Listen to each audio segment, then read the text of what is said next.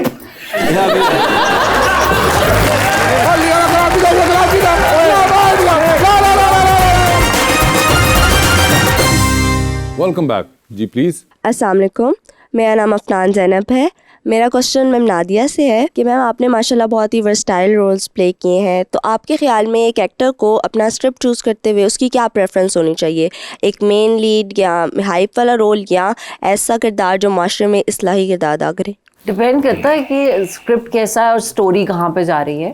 सो मैं कोशिश करती हूँ कि जितने भी स्क्रिप्ट्स आते हैं कि उनमें से जो एक बेहतर हो, जिसमें एटलीस्ट जो अच्छा लिखा हुआ कैरेक्टर हो, लाइंस वगैरह अच्छी हों उसकी। अभी जो मैं कर रही हूँ मेरा नहीं ख्याल कि उससे कोई इस्लाह आएगी, शायद असल में जो मैं कर रही हूँ काफ़ी नेगेटिव सा ईवल सा कैरेक्टर है रूबी का। बट ऑल्सो इसी किस्म के लोग हमारे माशरे का हिस्सा भी होते हैं। सो उनको देख के कि हाँ हमें ऐसा नहीं होना चाहिए या हमें ऐसा नहीं करना चाहिए कि हाँ ये बहुत बुरे हैं, लेकिन फिर आप भूल जाते हो थोड़ी देर के बाद। So I think it's mostly entertainment. वैसे मगर मैं आपसे पूछना चाहूँगा कि आप बहुत रेगुलरली माशाल्लाह करती हैं टीवी के, हम ये बहुत अब सुनना शुरू हो गए और पढ़ना शुरू हो गए बिकॉज ऑफ सोशल मीडिया के जी बड़ा वो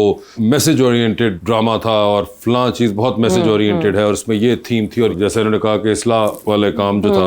बहुत से ऐसे ड्रामे होते हैं जो कि इस्लाह से भरपूर होते हैं और उसमें मैसेज भी बड़ा पॉजिटिव होता है, मगर ड्रामे चलते नहीं। वासी देखो एक तो वो चलती नहीं, लेकिन ये कि आई थिंक होने चाहिए। जैसे मैंने अभी तनमन नीलो नील किया था विच वाज अ ग्रेट, मैं मॉब लिंचिंग के ऊपर था, उसमें और बहुत सारी चीज़ें थी जो हमारे इर्द गिर्द हो रहा है उसको बड़े अच्छे तरीके से दिखाया भी जाता है और बताया भी जाता है और अब होना भी शुरू हो गया, अब केस नंबर 9 हो रहा है जिसके अंदर आपको बहुत सारे लॉज का पता चल रहा है। हम लोगों में से आधे से ज्यादा लोगों को अपने राइट्स का, अपने लॉज का, क्या हमारे क्या क्या कानून है, कौन सी शिकें हैं, क्या हम इस्तेमाल कर सकते हैं, बिकॉज हमारे पास नॉलेज ही नहीं होती तो हम खुदा ना खास्ता कभी कुछ हो जाए किसी के साथ या हमारे किसी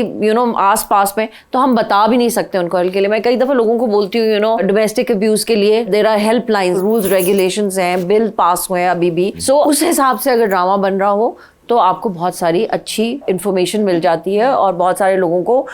हिम्मत भी मिल जाती है देख के कि हम लोग ये कर सकते हैं। नहीं लगता कि ड्रामा हो या फिल्म हो वो सबसे पहले एंटरटेनिंग तो हो, एंटरटेनिंग तो, और उसके बाद उसके अंदर मैसेज हो रहा देन कि मुझे लगता है अब बहुत ज़्यादा काम ना सिर्फ मैसेज की बेस पे होना शुरू हो गया है, और फिर वही एंगल आप सोशल मीडिया पे हाईलाइटेड भी देखते हैं जो कि खुद करवाते हैं, ब्लॉगर्स भी उसी को पसंद करते हैं, जो रिव्यूअर्स हैं आपके वो भी उसी चीज़ के बारे में बात करते हैं कि ड्रामे का खुद कुछ नहीं चल रहा होता। नहीं ये तो बिल्कुल आई एग्री विद दिस। मतलब मैं आपको केस इन पॉइंट एग्जांपल देता हूँ कि अगर आपने मैसेज ओरिएंटेड करना है, पुराने मैं पीटीवी के ज़माने की नहीं करूँगा, मगर अभी अगर आपने मैसेज को सक्सेसफुली इंटरप्रेट करना है तो फिर खुदा के लिए बनाइए, या फिर आप बोल जो फिल्म थी उसकी तरह मैसेज दे के एंटरटेनिंग करके दिखाएं कि इतनी इंगेजिंग। तो वो सिर्फ मुझे लगता है अब एक for the sake of activism हो गया कि हम ये मैसेज बस on the face of it डाल देंगे और इसके बारे में बहुत सोशल मीडिया पे बात होगी, जबकि वो ड्रामा या फिल्म खुद एंटरटेनिंग नहीं होती और जिसका बहुत ऑब्वियस रिजल्ट उसकी रेटिंग्स या उसका बॉक्स ऑफिस होता है। I agree with you to certain extent, सारा मैं एग्री नहीं करूंगी, बट आई थिंक जहाँ पे अगर हमारे 50 ड्रामे बन रहे हैं जो कि बहुत एंटरटेनिंग है, जिसमें मैं कहूंगी कि जैसे शेर है, अब वो एक ड्रामा था जो कि हर एक ने देखा क्योंकि उसमें हर किस्म का मसाला था, ब्यूटीफुल हीरो, ब्यूटीफुल हीरोइन, बाकी एक्टर्स भी जबरदस्त डाले हुए थे,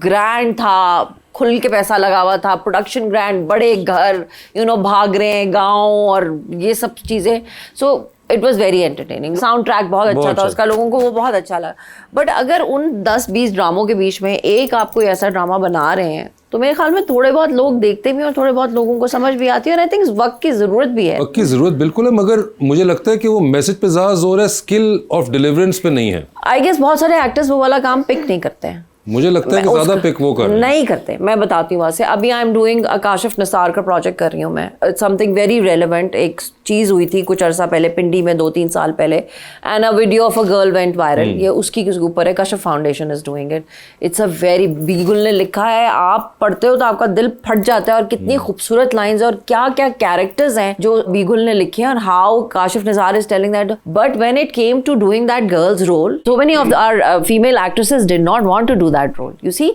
आप जब इस तरह का कोई भी चीज होता है, हीरो नहीं करना चाहते, बड़े नाम अगर आप लेंगे जिससे एंटरटेनिंग बनेगा, चूज भी तो करते हैं ना कि हम कौन से प्रोडक्शन हाउस का कैसा प्रोजेक्ट है और क्या हम ये वाली लड़की का कैरेक्टर करना चाहेंगे जिसकी वीडियो वायरल हुई थी, जिसका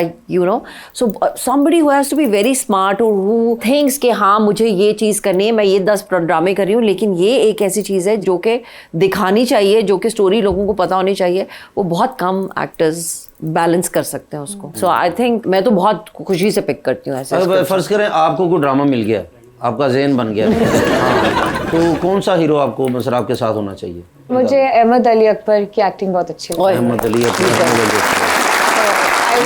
वैसे शुक्र है कि उन्होंने जल्दी किया, उन्होंने जब स्टार्ट लिया ना अहमद अली, मैंने कहा बट कहने लगी है और मैंने शो खत्म कर देना ही है। और मैं भी तेरे साथ ही बाहर चली जाती हूँ।